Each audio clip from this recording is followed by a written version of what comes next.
Seu nome é soberano. Esse Jesus que venceu todas as coisas. Por isso que Paulo, escrevendo aos Filipenses, ele diz o seguinte: de forma que haja em vós o mesmo sentimento que também houve em Cristo Jesus, que sendo em forma de Deus, não teve por usurpação ser igual a Deus, mas ele aniquilou-se. Analisando um pouco disso, Jesus sofreu o seu martírio, foi humilhado, mas Paulo está dizendo que ele se humilhou, aniquilou-se a si mesmo, tomando a forma de homem. Interessante, né? E aí Deus o exaltou soberanamente e deu o nome que é sobre todos os nomes. Portanto, todo joelho se dobrará, dos que estão no céu, na terra e debaixo da terra. Nos céus, os anjos, na terra, os homens. E a expressão debaixo da terra, as partes baixas, o abismo, quem sabe, os demônios terão que se dobrar, tem que se dobrar e confessar que Jesus Cristo é o Senhor para a glória de Deus Pai. Deus fez isto com o seu Filho, porque Ele foi um vencedor. Ele venceu todas as coisas. Abre comigo a palavra no livro de Mateus, capítulo de número 27, a partir do verso 57. Os irmãos pediram para mim repetir a mensagem de terça-feira. E eu disse a eles que a mensagem de terça-feira era para quem estava aqui a terça-feira. Por mais que às vezes a gente quer repetir uma mensagem, mas parece que não encaixa. A mensagem era para aquele dia. Deus falou bem forte, terça-feira. Hoje é Páscoa, um dia um pouco diferente. Comemorações, falando do Cristo ressuscitado. E para isso eu desejo ler Mateus 27, a partir do 57, capítulo de número 27, e os versículos 57 em diante, que diz: todos acharam?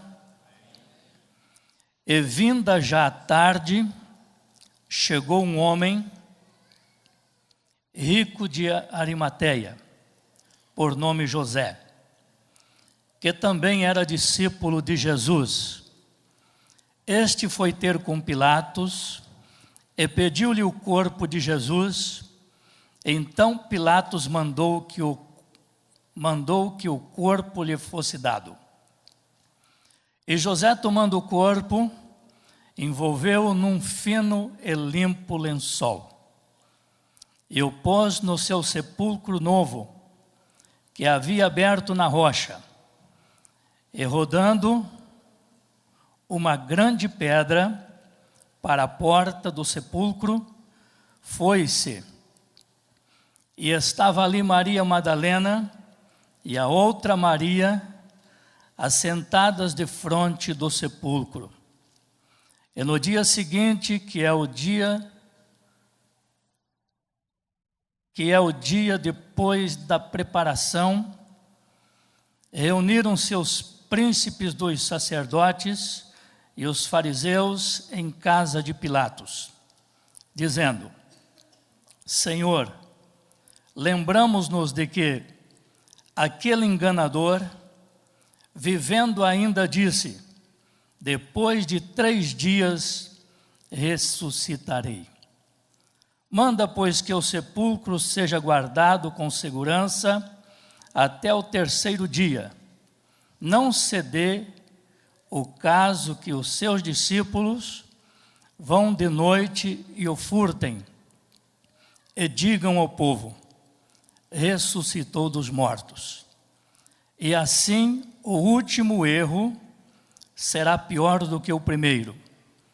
E disse-lhe Pilatos: tendes a guarda, ide guardai-o como entenderdes. E indo eles, seguraram o sepulcro com a guarda, selando a porta. Amém. Até aqui. Ou selando a pedra.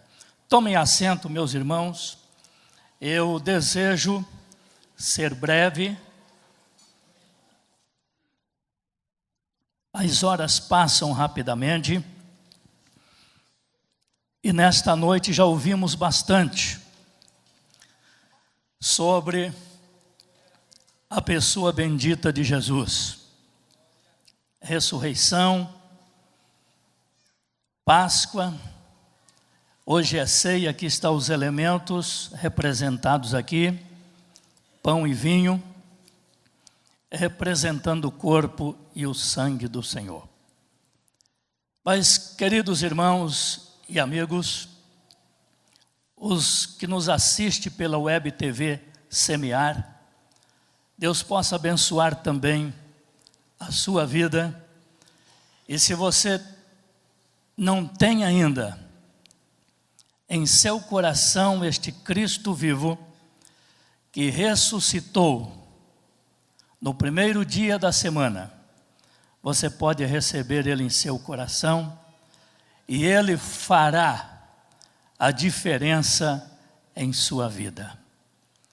Cristo em vós, esperança da glória. Meus irmãos, já são 8:50. Eu desejo ser breve neste texto que lemos, neste comentário. Mas eu creio que você nesta noite já recebeu o alimento do céu, a bênção de Deus. As palavras que aqui ouvimos, tanto o testemunho do Natan, a palavra, como as palavras dos hinos que aqui nós ouvimos, com a nossa banda, eu creio que esta palavra, ela tem encontrado guarida em muitos corações, e tem trazido um renovo espiritual a vidas aqui. E também no final desta reunião, estaremos orando pelas famílias, porque esta semana é a semana de consagração, de oração, de jejum, em favor da família.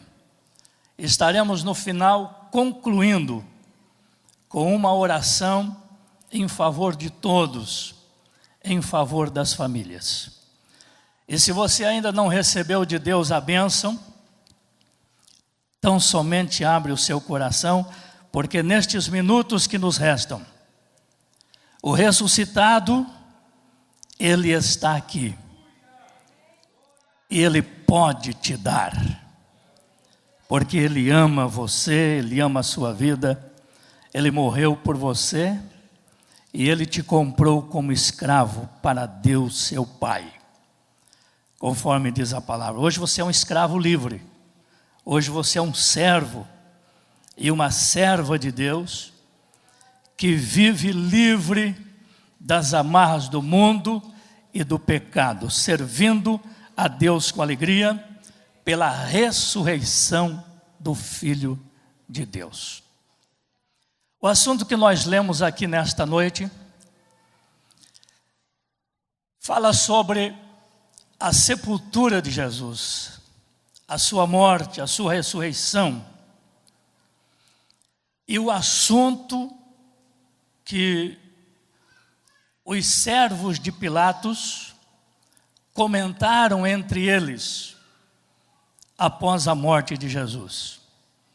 José pede o corpo de Cristo para levar à sepultura, e a ele é franqueado o corpo de Cristo, e José leva a um sepulcro novo, aonde ninguém tinha sido colocado ali após a morte.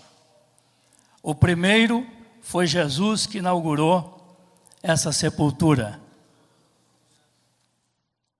Mas olha o assunto que eles teceram com relação à sepultura de Jesus. Eles foram até a casa de Pilatos conversar com o rei, dizendo que quando ele ainda estava vivo, dizendo ele que ao terceiro dia ia ressuscitar. Eles solicitaram a Pilatos que colocasse guarda na sepultura para vigiar o sepulcro. Provavelmente, a Bíblia não diz quantos guardas estavam ali, mas com certeza houve um revezamento de seguranças que estavam guardando a sepultura onde Cristo tinha sido colocado por José, onde o corpo de Jesus foi depositado. E eles achavam que os discípulos podiam vir à noite, roubar o corpo e afirmar que ele tinha ressuscitado, porque a incredulidade deles, daqueles corações endurecidos, eles não estavam crendo, eles não creram em nenhum momento em tudo que Jesus falou. Por mais que Jesus operou alguns milagres extraordinários, multiplicou pães, multiplicou peixes, leprosos eram curados, endemoniados eram libertos, mas os seus corações estavam endurecidos, principalmente dos cabeças das sinagogas, os chefes. Eles não conseguiriam crer que Jesus era o Filho de Deus. Mas, no entanto, eles ouviam Jesus dizer que morreria e ao terceiro dia ele ressuscitaria. Por mais que eles não estavam crendo, mas este assunto foi levado a Pilatos para guardar a sepultura, porque eles sabiam ou achavam que os discípulos poderiam vir à noite e roubar o corpo, levar o corpo e anunciar a ressurreição. Mas, meus irmãos, o que aconteceu foi muito lindo. No final do sábado, pelo domingo de manhã, o primeiro dia da semana, a Bíblia diz que desce um anjo de roupas brancas na sepultura, e o seu aspecto era de muita glória e parecia um relâmpago. Este anjo remove a pedra e diz a Bíblia que eles ficaram apavorados com a presença daquele anjo ali, e estes guardas caíram como mortos, assombrados, porque o anjo desce, provavelmente no momento da ressurreição, ele tira a pedra, remove a pedra, e ali provavelmente Cristo ressuscitou. Mas as mulheres estavam ali, Maria Madalena e a outra Maria. E este anjo começou a dialogar com elas, dizendo: não tenhas medo, eu sei a quem buscais. Buscais a Jesus de Nazaré. Mas ele não está mais aqui. Ele já ressuscitou. Meus queridos irmãos e amigos, os que nos assistem, os irmãos presentes nesta noite. Jesus sai da sepultura. Tudo estava determinado. Ressuscita ao terceiro dia. E nós podemos ver que em seguida Jesus se manifesta a estas mulheres, a outros discípulos. Paulo faz menção no capítulo 15 de 1 Coríntios, capítulo 4 a 8, falando da ressurreição dele. Que ele apareceu a Cefas, e depois apareceu aos 12, e depois apareceu a mais de 500 irmãos. Ele aparece, ele se apresenta. E aí Paulo diz: e por fim apareceu por mim, que era um dos últimos. Ele aparece, ele apareceu. Ele fala com as mulheres. Ele fala com os discípulos. Capítulo 21 de João diz que eles estavam fechados dentro de uma casa, com medo dos judeus. Com certeza o trauma ainda estava sobre eles. O trauma do martírio, eles acompanhando a crucificação, sofrimento, coroa de espinho, carregando a cruz, os chicotes que eles usaram para bater em Jesus, e os discípulos presenciando toda esta cena. Então eles estavam traumatizados, com medo, porque Jesus tinha sido morto com uma morte terrível, uma morte triste, conforme já falou Natan aqui hoje à noite, uma morte humilhante, como era a morte de cruz. E eles fechados nesta casa, Jesus entra com portas fechadas e se apresenta no meio deles, trazendo a saudação, dizendo: paz seja convosco. E ali Jesus conversa com os discípulos, Jesus assopra sobre eles e disse: recebei o Espírito Santo. E agora vocês vão e anunciam o Evangelho. Logo após este acontecimento, Jesus desaparece de dentro da casa. Após conversar com eles, dar ordem, dar mandamentos, Jesus desaparece novamente. Ele fica 40 dias e depois ele vai ao céu. Mas o que eu quero dizer com isto, e que o cristianismo sabe, conhece, que a sepultura de Jesus ela está vazia. A cruz também está vazia. E Jesus, ele foi assunto ao céu. E nada pôde retê-lo. E ele afirma dizendo no Evangelho de Mateus e de Marcos, que estaria conosco todos os dias até a consumação dos séculos. Eu não duvido de que Jesus está aqui esta noite, porque a sua palavra não falha. Eu não duvido. Eu creio de todo o coração que a pessoa bendita do Cristo ressuscitado, Ele está entre nós. Nós já sentimos neste culto a sua glória e a sua presença. E nós também sentimos, vimos e ouvimos a sua advertência dizendo para que a igreja se prepare.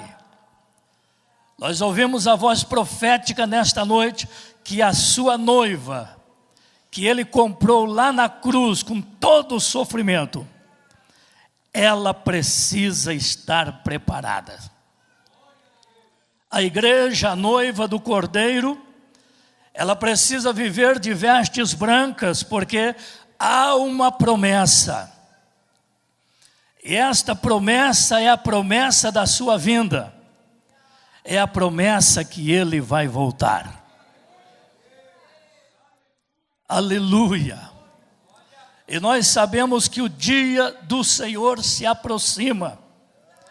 Assim como Ele ressuscitou, testemunhado pelos anjos, e por Ele mesmo com várias aparições, e a sua subida ao céu, o testemunho de mais 2 anjos no Monte das Oliveiras, dizendo: varões galileus, por que estáis olhando para o céu? Este Jesus que dentre vós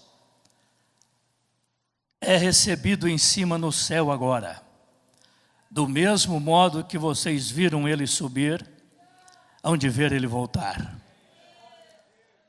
Eu creio que todos aqui acreditam e crê piamente na ressurreição de Cristo. Mas também, meus irmãos, é importante nós crer e ter ciência e saber que Ele vai voltar para buscar o povo seu, zeloso de boas obras. Uma igreja que está envolvida no seu evangelho, na sua palavra. Uma igreja que ama a Deus sobre todas as coisas e o seu próximo como a ti mesmo. Uma igreja que vive a santificação conforme as sagradas escrituras nos impõem. Uma igreja que tem esperança de ser arrebatada no dia do Senhor, porque a sua voz ecoa constantemente. E Ele está dizendo: eu vou voltar. Prepara a igreja, prepara, irmãos, prepara, povo meu, porque eu estou voltando.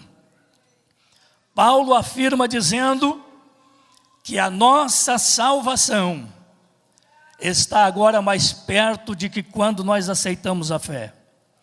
Cada minuto que passa, cada hora, cada dia, nós estamos mais perto, mais próximo da eternidade. Bem-aventurados são aqueles que lavam as suas vestiduras no sangue do Cordeiro, para que tenham direito à árvore da vida, entrar na cidade de Deus pelas portas, ou pela porta. Bem-aventurados aqueles que têm esta esperança. Se porventura na caminhada desta vida, houve um desastre espiritual com a sua vida, mas esse desastre pode ser reparado pelo sangue da sua cruz. Esse desastre pode ser novamente arrumado. Pode haver um conserto, pode haver um perdão. Enquanto a vida, há esperança. E nós ouvimos constantemente Deus falar.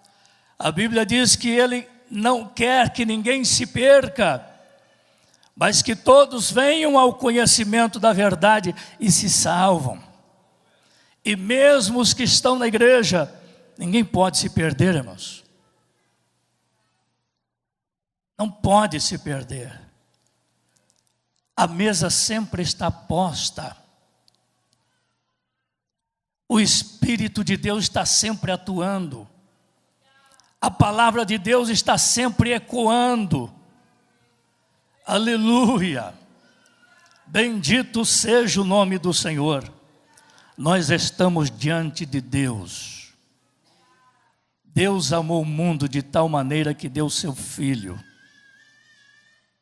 unigênito, para que todo aquele que nele crê não pereça, mas tenha vida eterna.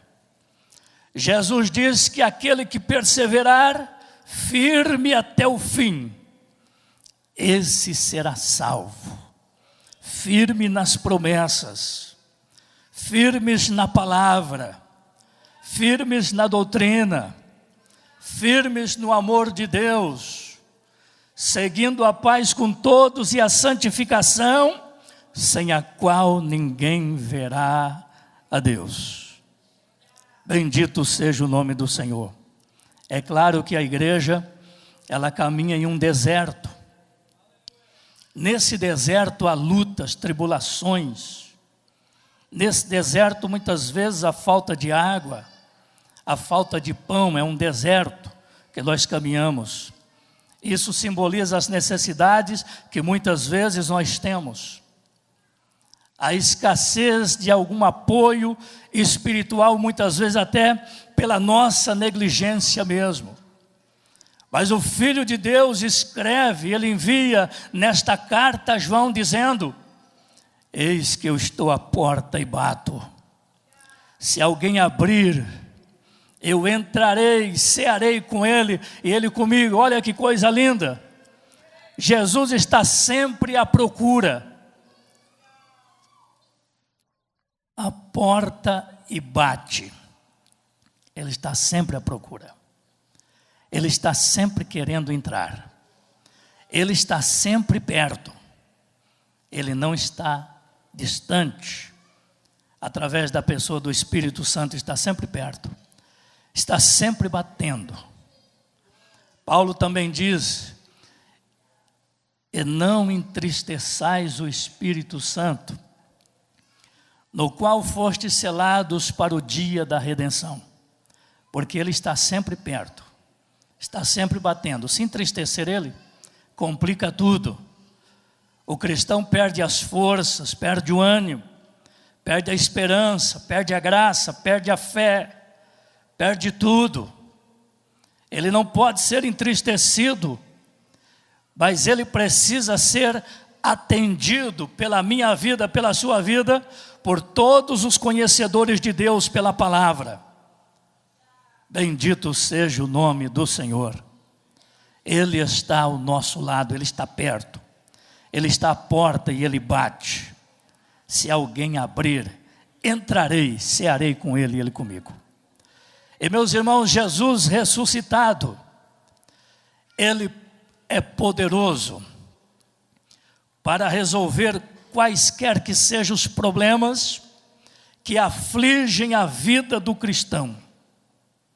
Ele resolve, ele supera contigo, ele te levanta, ele te consola na hora da aflição, da tristeza. Aquilo que você diz que tem pouca força e não consegue fazer, ele tem poder para fazer.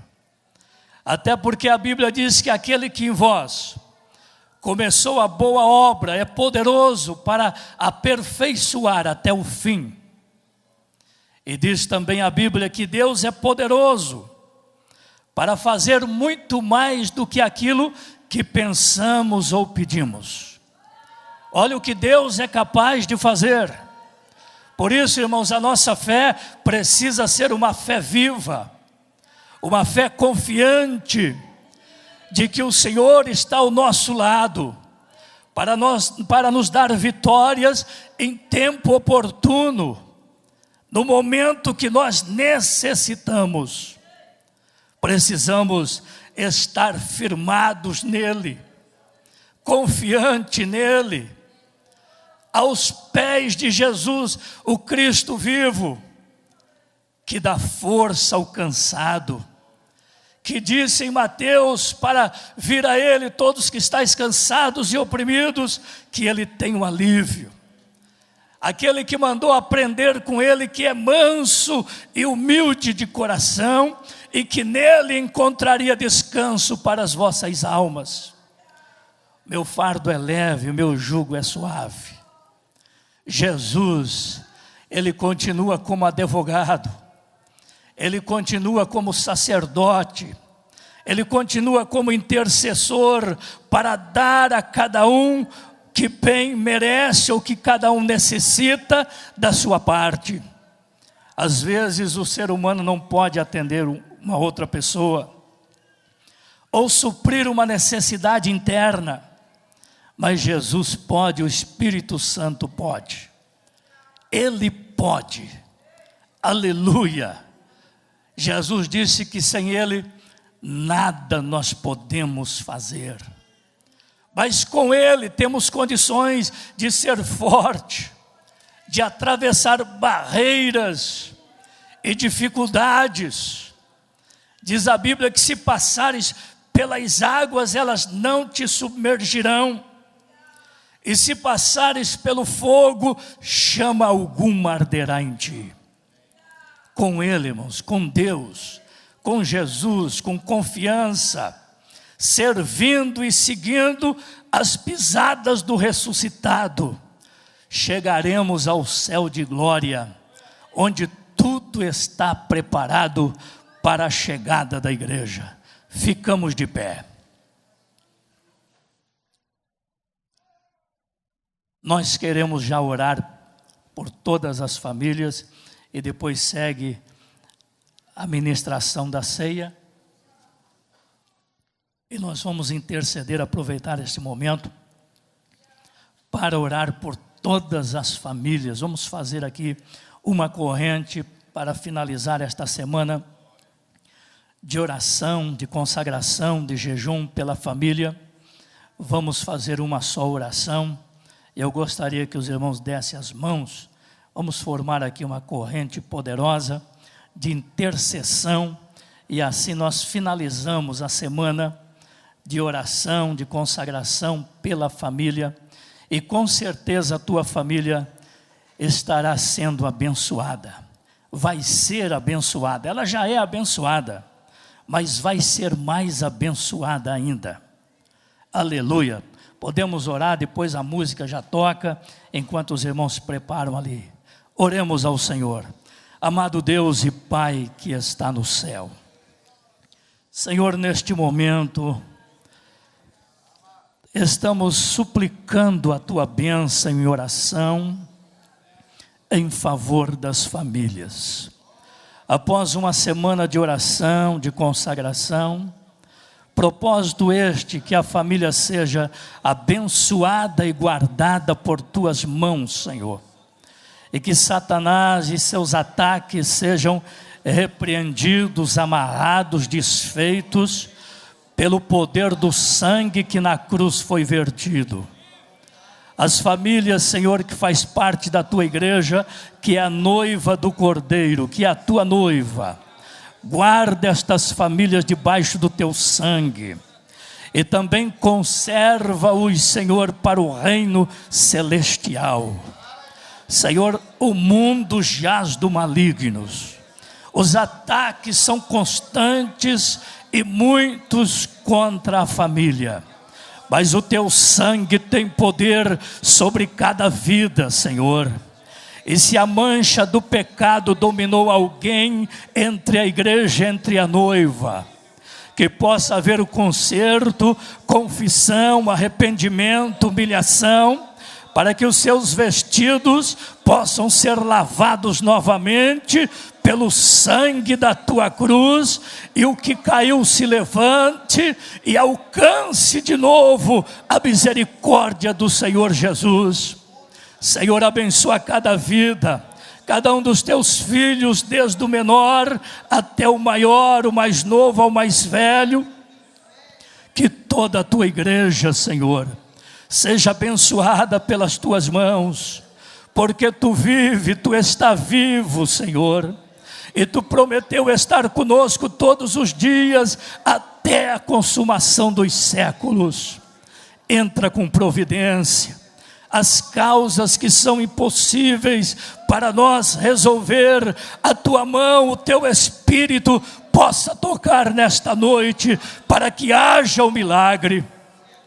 Se alguém aqui entrou triste no templo, Senhor, possa sair renovado pelo teu Espírito, alegres, encorajados para caminhar mais algumas milhas até o dia da eternidade, Senhor. Venha abençoar o teu povo, a tua igreja de um modo geral, Senhor. É a nossa oração, nosso pedido e as nossas consagrações pelo teu povo, orações e jejuns, Senhor. Atende o nosso pedido. Esta corrente formada esta semana, ó Deus, dá livramento do céu. Opera milagres extraordinários. Dá vitória aos teus filhos, às tuas filhas, Senhor, abençoando cada vida com a renovação espiritual, com o poder das tuas mãos, meu mestre. Nós oramos e cremos no milagre, na bênção, em nome de Jesus, em nome de Jesus, em nome de Jesus. Amém.